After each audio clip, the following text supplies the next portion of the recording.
નમસ્કાર વિદ્યાર્થી મિત્રો, B Com semester 1 HRM chapter number 2.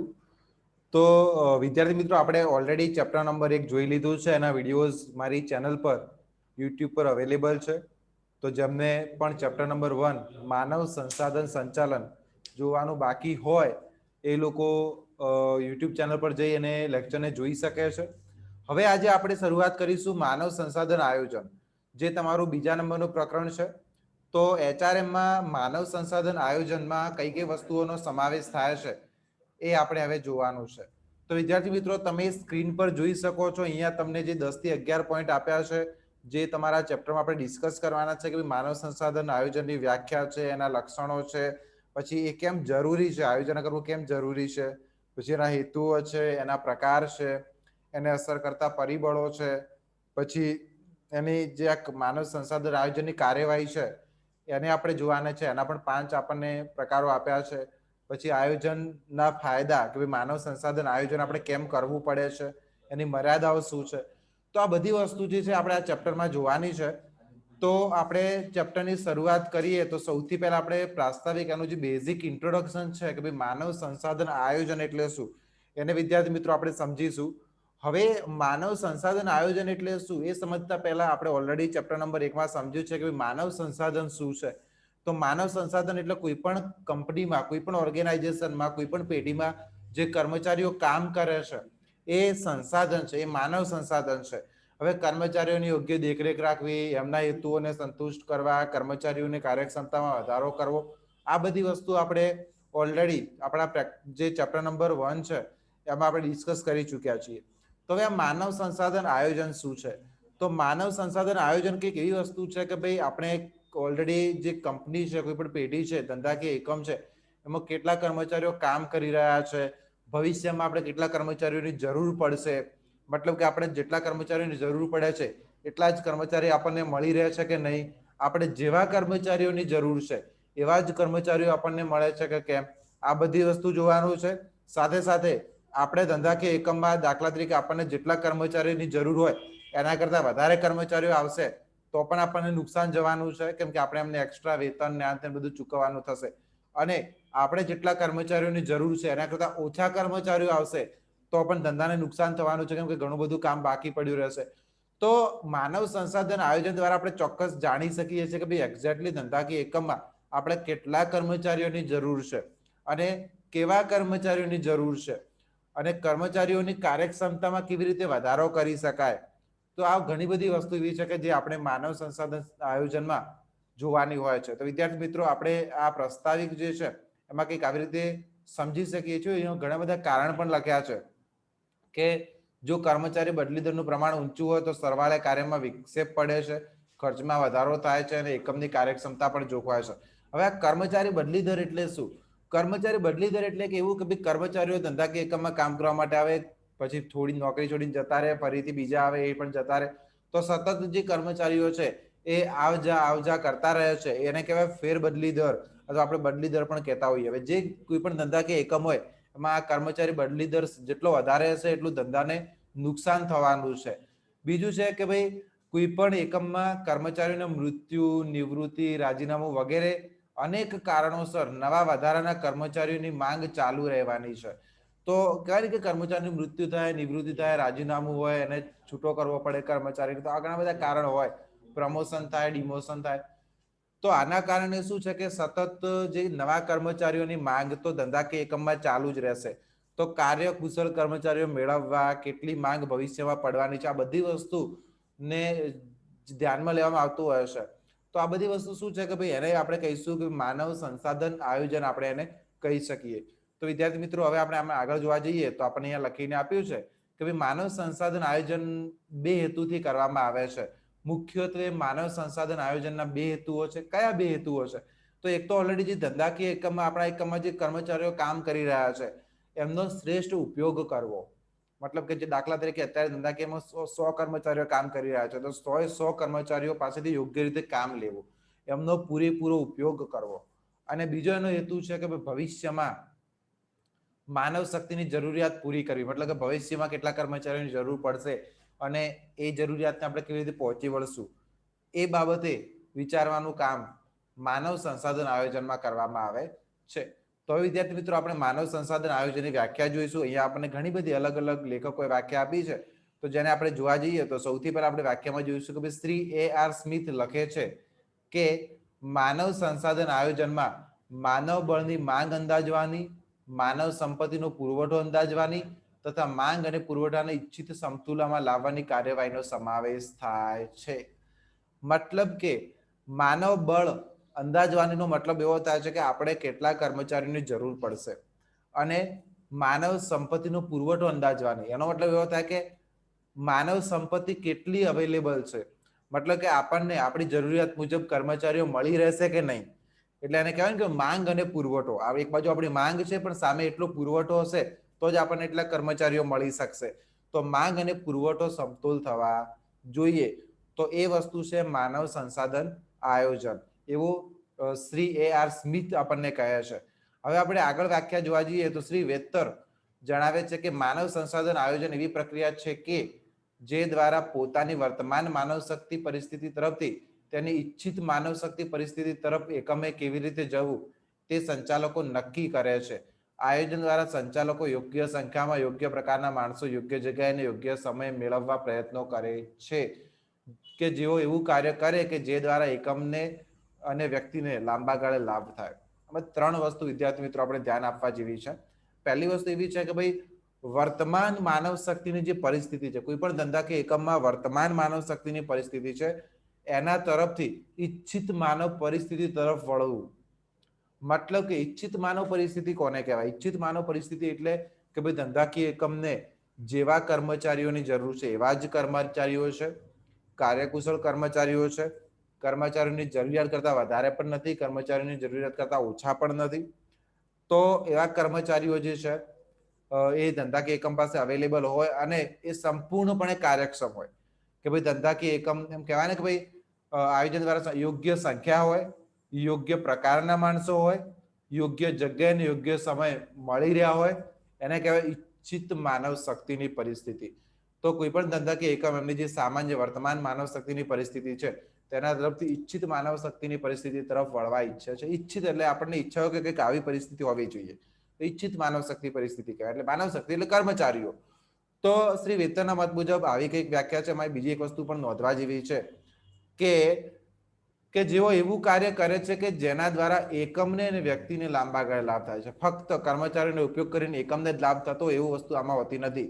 એકમને તો લાભ થવાનો જ છે, કેમ કે કર્મચારીઓ એકમ માટે કામ કરવાના છે, પરંતુ કર્મચારીઓને પણ લાભ થવો જોઈએ. તો આ બંને વસ્તુ જોવામાં આવે છે. હવે આપણી પાસે ત્રીજી એક વાક્ય છે કે ભાઈ શ્રી R.F.A. હોબ્સ આપેલી વ્યાખ્યા મુજબ માનવ સંસાધન આયોજન એટલે નીચેના હેતુથી માહિતી એકઠી કરવાની, તેનું વિશ્લેષણ કરવાની, અંદાજ મૂકવાની પ્રક્રિયા. તો માહિતી એકઠી કરવી, તેનું વિશ્લેષણ કરવું ને પછી અંદાજ મૂકવો. તો પણ કઈ માહિતી છે? તો અહીંયા આપણને માહિતી આપી છે કે ભાઈ વર્તમાન કે સૂચિત માનવ શક્તિ નીતિઓની માનવ શક્તિ પદ્ધતિ પર થતી અસર નક્કી કરવી. મતલબ કે વર્તમાન માનવ શક્તિ માટે જે નીતિઓ ઘડવામાં આવી છે એની માનવ શક્તિ પર હમણાં જે કર્મચારીઓ કામ કરે છે એના પર શું અસર પડવાની છે, એ પહેલો પોઈન્ટ છે. અને બીજો છે વર્તમાન અને ભવિષ્યમાં જે પ્રશ્નો માલુમ પડે તેના ઉકેલની શક્ય પદ્ધતિઓ રજૂ કરવી. અને આપણને વર્તમાન સમયમાં કોઈ પ્રશ્નો હોય, ભવિષ્યમાં કોઈ પ્રશ્નો માલુમ પડે તો એનો ઉકેલ કેવી રીતે લાવવો એની પદ્ધતિઓ રજૂ કરવી. એની પદ્ધતિઓ રજૂ કરવી એટલે શું? માનવ સંસાધન આયોજન, એક પ્રકારનું આયોજન કરવું માનવ સંસાધનનું. તો જેને આપણે માનવ સંસાધન આયોજન કહીએ છીએ એવું આપણને આ વ્યાખ્યા જે છે એ શ્રી R.F.A. હોબ્સ દ્વારા કહેવામાં આવે છે. બીજી અહીંયા આપણને ઘણી બધી માનવ સંસાધન આયોજન વિદ્યાર્થી મિત્રો વ્યાખ્યા આપેલી છે, પણ આપણે દરેક વ્યાખ્યાને વાંચવી જરૂર જણાતી નથી. મને તમારી પાસે બુક હોય તો તમે ચોક્કસથી તમારે દરેક વ્યાખ્યા વાંચીને સમજવી જોઈએ. આ દરેક વ્યાખ્યા જે છે અલ્ટિમેટલી કંઈક સેમ મિનિંગ આપણને કન્વે કરવા માંગે છે કે ભાઈ માનવ સંસાધન આયોજન શું છે. હવે આપણે અહીંયા વ્યાખ્યા નંબર 6 દાખલા તરીકે વાંચવા જઈએ તો માનવ સંસાધન આયોજન એક એવી પ્રક્રિયા છે કે જેમાં પૂર્વાનુમાન એટલે કે પૂર્વ અનુમાન કરવું ભવિષ્ય માટે, વિકાસ અને અંકુશનો સમાવેશ થાય છે, જે દ્વારા પેઢી એવી પરિસ્થિતિ સર્જે છે કે જેથી તેને યોગ્ય સંખ્યામાં યોગ્ય પ્રકારના માણસો મળે, જે યોગ્ય જગ્યા અને યોગ્ય સમય તેઓ આર્થિક રીતે સૌથી ઉપયોગી નીવડે તેવું પ્રકારનું કામ કરતા હોય. તો વિદ્યાર્થી મિત્રો આ વ્યાખ્યા પણ આપણે એક જ પ્રકારનો મિનિંગ કન્વે કરે છે તો માનવ સંસાધન આયોજન એટલે જેમાં એવું પૂર્વાનુમાન, વિકાસ અને અંકુશનો સમાવેશ થાય છે. પૂર્વાનુમાન કરવામાં આવે છે કે ભાઈ કેટલા કર્મચારીની જરૂર પડશે, અને બીજું શું છે કે વિકાસ અને અંકુશનો પણ સમાવેશ થતો હોય છે. અને એમાં એક વસ્તુ બીજી પણ ધ્યાન રાખવામાં આવે છે કે ભાઈ યોગ્ય પ્રકારના માણસો મળે, યોગ્ય જગ્યા મળે, યોગ્ય સમય મળે. આ બધી વસ્તુ જે છે એનું સંપૂર્ણ જે આયોજન છે એને આપણે માનવ સંસાધન આયોજન કહીએ છીએ. તો વિદ્યાર્થી મિત્રો, માનવ સંસાધન આયોજનની આપણે વ્યાખ્યા જોઈ. હવે આપણે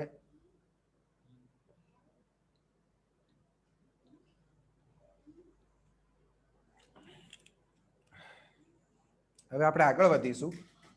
તો આપણે વ્યાખ્યાથી આગળ વધતા જોઈ શકીએ છીએ કે માનવ સંસાધન આયોજન કરતી વખતે આ જે માનવ સંસાધનનું આયોજન છે એ કરતી વખતે કઈ કઈ બાબતોનો સમાવેશ થાય છે. તો માનવ સંસાધન આયોજન કરતી વખતે સૌથી પહેલા માનવ સંસાધનની ગણતરી એ બાબતનો સમાવેશ થાય છે. માનવ સંસાધનની ગણતરી એટલે શું?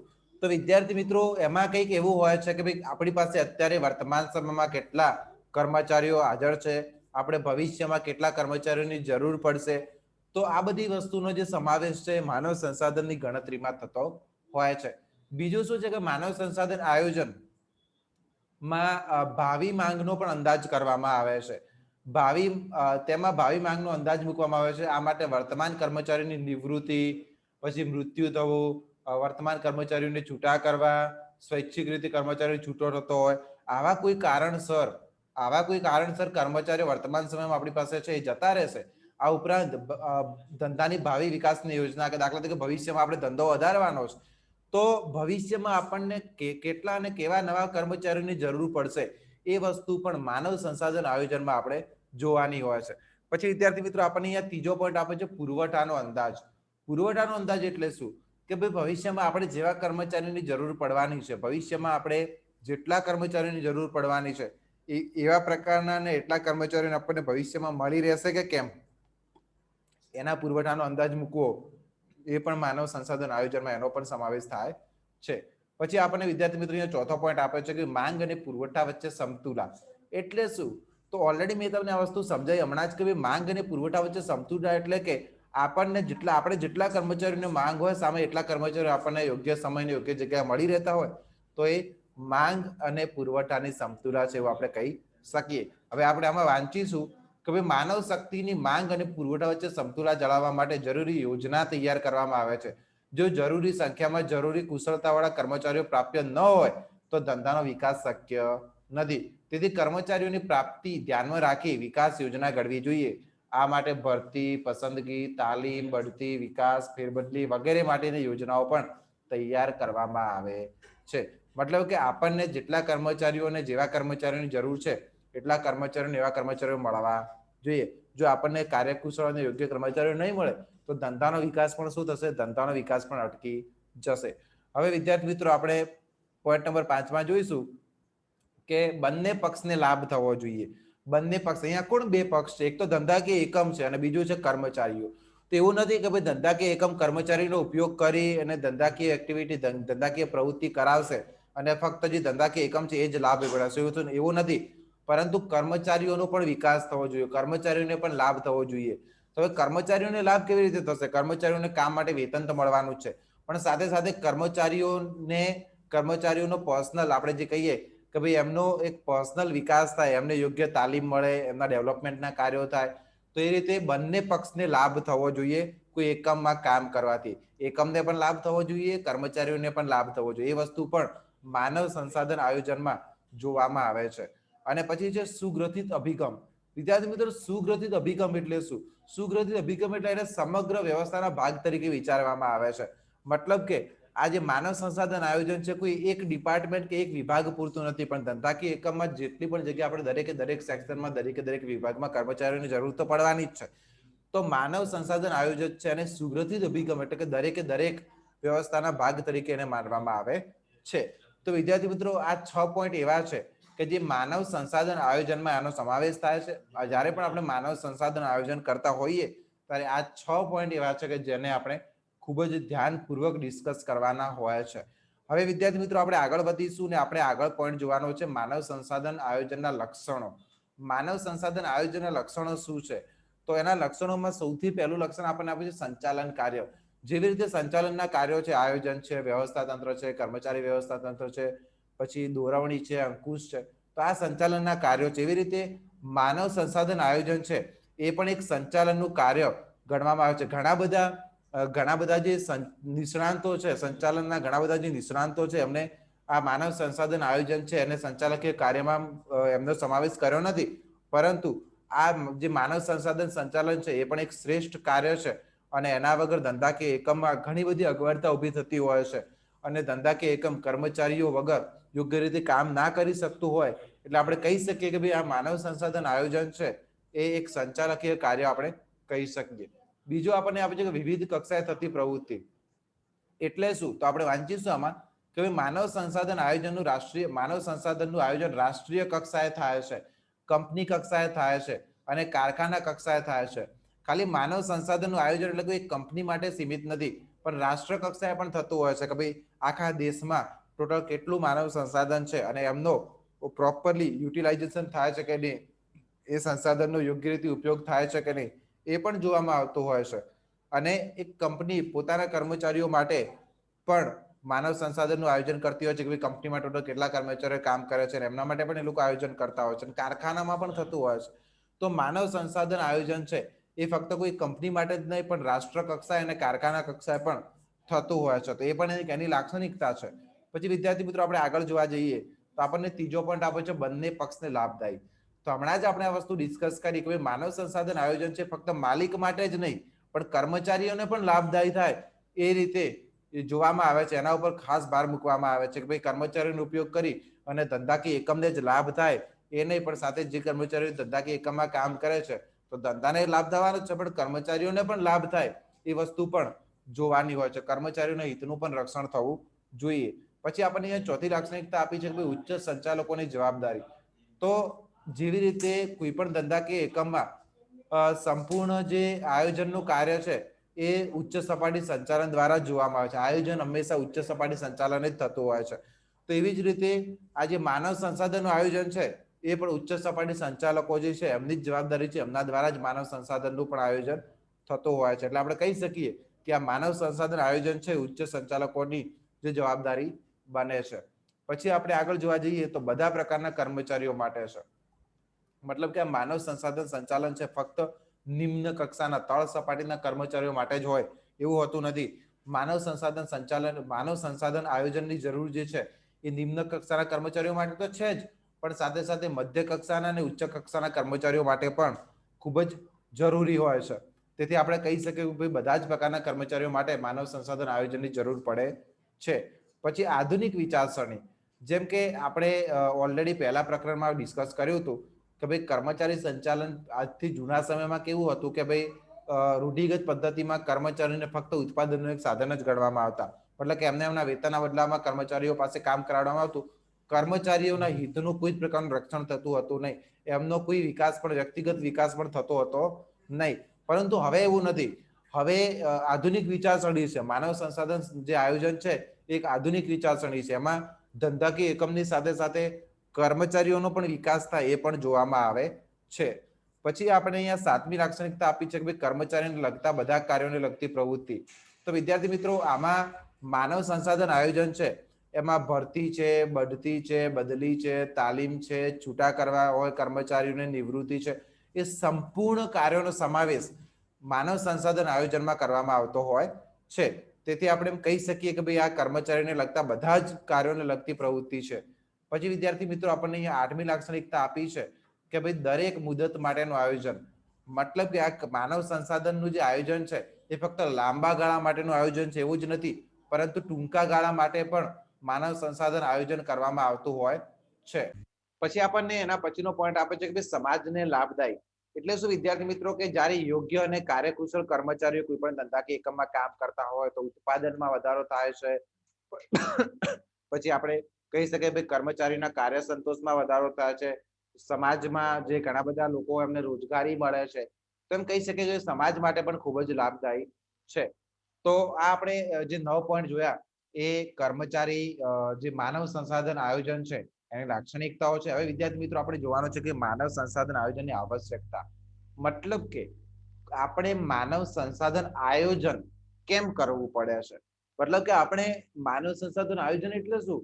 તો માનવ સંસાધન આયોજન એટલે આપણા જે ધંધાકીય એકમમાં કેટલા કર્મચારીઓ કામ કરે છે, આપણે ભવિષ્યમાં કેટલા કર્મચારીઓની જરૂર પડશે, આપણને ભવિષ્યમાં જેટલા કર્મચારીઓની જરૂર પડે છે એ મળી રહેશે કે કેમ, આપણને કેવા પ્રકારના કર્મચારીઓની જરૂર પડશે, આપણને યોગ્ય સમય યોગ્ય સ્થાને અને યોગ્ય કાર્યકુશળતા વાળા કર્મચારીઓ મળી શકશે કે નહીં મળે.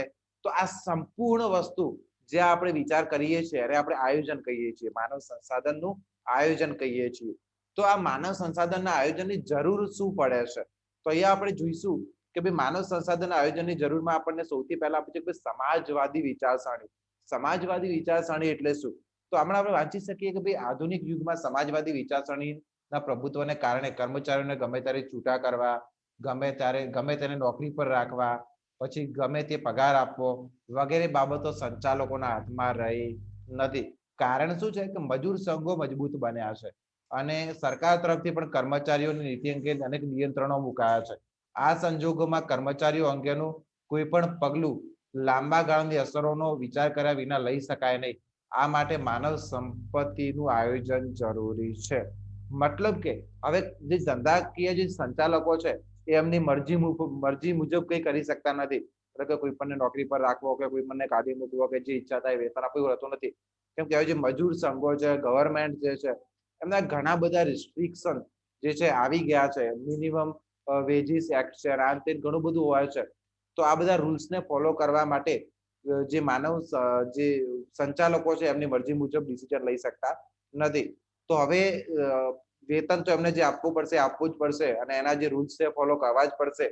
તો ફક્ત ને ફક્ત માનવ સંસાધન આયોજન દ્વારા જે લોકો કર્મચારીઓનો યોગ્ય ઉપયોગ કરી અને વધારેમાં વધારે ઉત્પાદન લઈ શકતા હોય છે. પછી વિદ્યાર્થી મિત્રો આપણે આગળ જોઈએ તો આ એક આધુનિક વિચારધારા છે. તો ઓલરેડી મેં ડિસ્કસ કર્યું કે ભાઈ આધુનિક વિચારધારા એટલે શું? તો આધુનિક વિચારસરણી એ છે કે કર્મચારીને લગતું કોઈ પણ કાર્ય અલગ રીતે વિચારી શકાય નહીં. તેનો સમગ્રપણે વિચાર કરવો પડે. એક સુગ્રથિત યોજનાના એક ભાગ તરીકે જ કર્મચારીઓને લગતા કાર્યો કરવા પડે. આ માટે માનવ સંસાધન અંગે આયોજન કરવું જરૂરી જણાય છે. મતલબ કે કર્મચારીઓ માટે કોઈ પણ વસ્તુ વિચારવી એ કે ધંધાના બીજા કાર્યોથી અલગ નથી. ધંધાના કોઈ પણ ધંધાકીય પ્રવૃત્તિઓ માટે આપણે જે વિચારસરણી કરતા હોઈએ, ઉત્પાદન માટે કરવાની હોય, હિસાબ માટે કરવાની હોય, મૂડી રોકાણ કરવા માટે કરવાની હોય, વેચાણ માટે કરવાની હોય, તો એવી જ રીતે કર્મચારીઓ માટેની પણ સંપૂર્ણ જે ડિસિઝન છે, સંપૂર્ણ નિર્ણય પ્રક્રિયા છે, એ પણ આ બીજા જેટલા પણ કાર્યો છે ધંધાના એને અનુલક્ષીને જ હોય છે. એટલે એવું નથી કે માનવ સંસાધન માટેની પ્રક્રિયા છે આખી અલગ છે. તો ના, એવું નથી. સુગ્રથિત રીતે નિર્ણય લેવાના હોય છે. પછી સંચાલનના દરેક ક્ષેત્રે આયોજન એટલે કે શું? કે ભાઈ સંચાલનના દરેક કાર્યમાં આયોજનનું મહત્વ વધી રહ્યું છે. કર્મચારીઓનું સંચાલન એ પણ સંચાલન કાર્યનો જ એક ભાગ હોઈ શકે. કર્મચારીઓનું આયોજન એટલે કે માનવ સંસાધનનું આયોજન પણ તેને કારણે જ મહત્વ ધારણ કરી રહ્યું છે. વળી માનવી એક એવું સાધન છે જેને લાગણી છે, તેથી તેનું આયોજન સવિશેષ મહત્વ ધરાવે એ સ્વાભાવિક છે. તો વિદ્યાર્થી મિત્રો આપણને સમજી શકાય છે કે ભાઈ આ કેવી રીતે સંચાલનના દરેક ક્ષેત્રે આયોજન જરૂરી હોય છે. પછી વિદ્યાર્થી મિત્રો આપણે આગળ પોઈન્ટ જોઈશું તો મજૂરી ખર્ચમાં વધારો શું છે? મજૂરી ખર્ચમાં વધારો શું છે? અને આપણે અત્યારે કયો પોઈન્ટ જોઈ રહ્યા છીએ? આપણે જોઈ રહ્યા છીએ કે ભાઈ માનવ સંસાધન નું આયોજન કેમ જરૂરી છે, કેમ એની આવશ્યકતા છે. તો વિદ્યાર્થી મિત્રો મજૂરી ખર્ચમાં વધારો, ઉત્પાદન ખર્ચમાં મજૂરી ખર્ચનું પ્રમાણ વધી રહ્યું છે. તેના અનેક કારણો છે. મજૂર સંઘ પ્રવૃત્તિ મજબૂત બનતી જાય છે અને દરેક પ્રકારના નોકરિયાતોને તે આવરી રહી છે. તેથી તેમના પગાર કે તેમને લગતો અન્ય ખર્ચ ઘટાડવો શક્ય નથી. વળી સરકાર તરફથી તે અંગે અનેક નિયંત્રણો લાદવામાં આવ્યા છે. આ સંજોગોમાં મજૂર ખર્ચ ઘટાડવાનો એકમાત્ર માર્ગ એ છે મજૂર ખર્ચ ઘટાડવાનો એકમાત્ર માર્ગ એ છે કે માનવ શક્તિનો શ્રેષ્ઠ ઉપયોગ કરી સૌથી વધુ ઉત્પાદન પ્રાપ્ત કરવું. આ માનવ સંપત્તિનું આયોજન અનિવાર્ય છે. આપણે કોઈ પણ વસ્તુ બનાવતા હોઈએ, કોઈ પણ વસ્તુનું ઉત્પાદન કરતા હોઈએ, ત્યારે દાખલા તરીકે આપણે એ વસ્તુનું ઉત્પાદન ખર્ચ છે એ આપણને 9 રૂપિયા પડે છે. તો હવે અને બજારમાં વસ્તુ દાખલા તરીકે 10 રૂપિયા વેચાય છે. આપણને વસ્તુ દીઠ 1 રૂપિયા નફો થાય છે.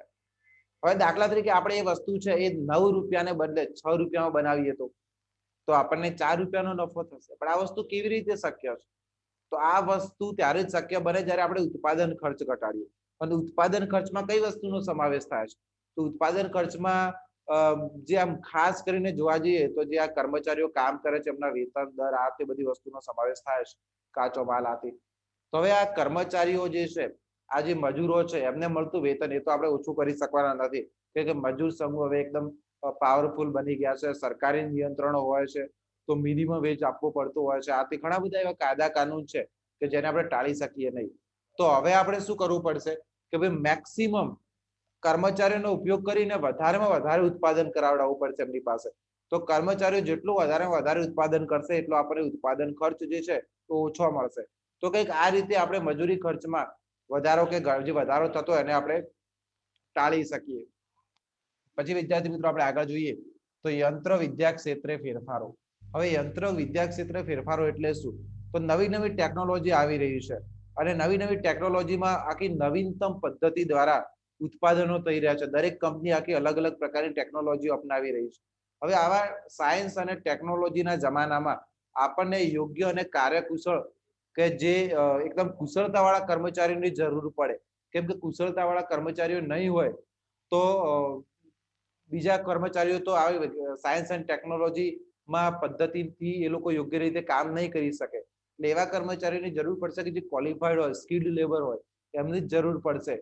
તો વિદ્યાર્થી મિત્રો એના માટે પણ આપણે માનવ સંસાધન આયોજન કરવું ખૂબ જ જરૂરી છે કે ભાઈ આપણે નવા કર્મચારીઓ લેવા કે જે કાર્યકુશળ હોય કે પછી આપણી પાસે ઓલરેડી જે કર્મચારીઓ છે એમને તાલીમ આપવી કે શું એ બધા ડિસિઝન પણ આપણે લેવાના થતા હોય છે. પછી વિદ્યાર્થી મિત્રો આપણે આગળ જોઈએ તો માંગ અને પુરવઠાની સમતુલા માટે. તો આ પોઈન્ટ આપણે વારંવાર સમજી ચૂક્યા છીએ કે માંગ અને પુરવઠાની સમતુલા એટલે શું? તો વિદ્યાર્થી મિત્રો આપણે સમજી શકીએ કે આપણને જેટલા કર્મચારીઓની જરૂર છે એટલા જ કર્મચારીઓ આપણને મળી પણ રહે. તો એ કંઈક કહી શકાય કે માંગ અને પુરવઠાની અહીંયા સમતુલા છે. પછી વિદ્યાર્થી મિત્રો આપણે આગળ જોઈએ તો સરકારી નિયંત્રણો. તો હવે સરકારી નિયંત્રણો સામે પણ ટકી રહેવા માટે આપણે માનવ સંસાધન આયોજનની જરૂર પડશે. કેવી રીતે કહી શકીએ? તો આપણે વાંચીએ કે ભાઈ કર્મચારીને લગતી અનેક બાબતો અંગે સરકારી નિયમનો છેલ્લા કેટલાક વર્ષોમાં નોંધપાત્ર રીતે વધી રહ્યા છે.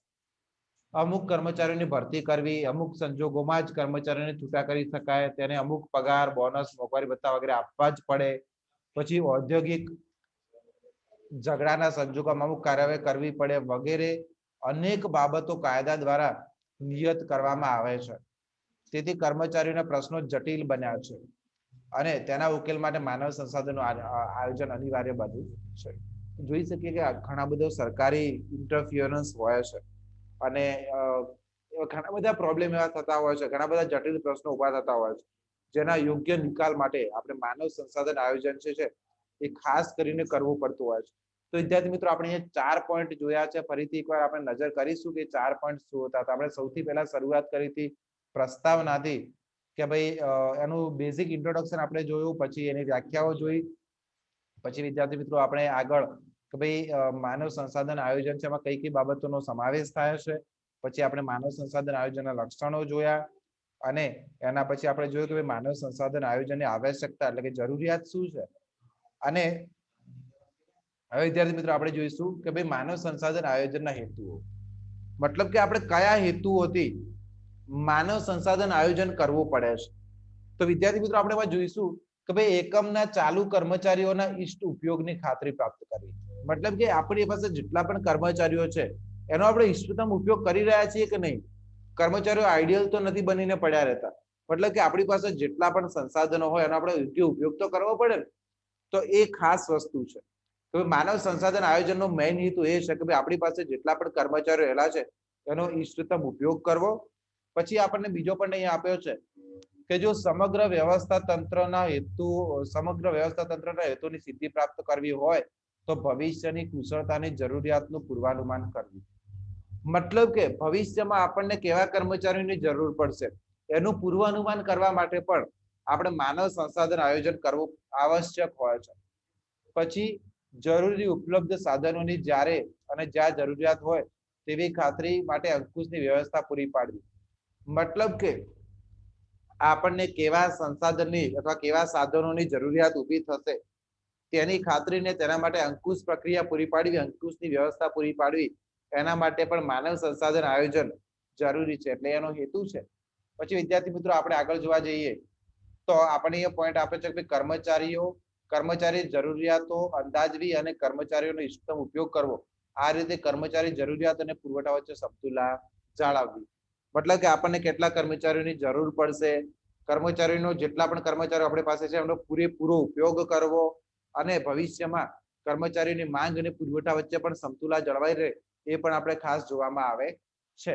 પછી વિદ્યાર્થી મિત્રો આપણે આગળ જોવા જઈએ તો આપણે અહીંયા લખીને આપ્યું છે કે કર્મચારી તાલીમ અને વિકાસ માટે યોજનાઓ ઘડવી અને તે અંગે સમયપત્રક તૈયાર કરવું. મતલબ કે કર્મચારીઓને કેટલા સમય તાલીમ આપવી, કર્મચારીઓના વિકાસ અંગેના કાર્યો હોય, કર્મચારીઓને કહેવાય ને કે બદલાતા જતા ધંધાકીય પર્યાવરણમાં એ લોકો પૂરી કુશળતાથી કાર્ય કરી શકે, એમની કાર્યક્ષમતામાં વધારો થાય, એ બધી વસ્તુઓ માટે પણ યોજના ઘડવાનું કાર્ય માનવ સંસાધન આયોજનમાં હોય છે.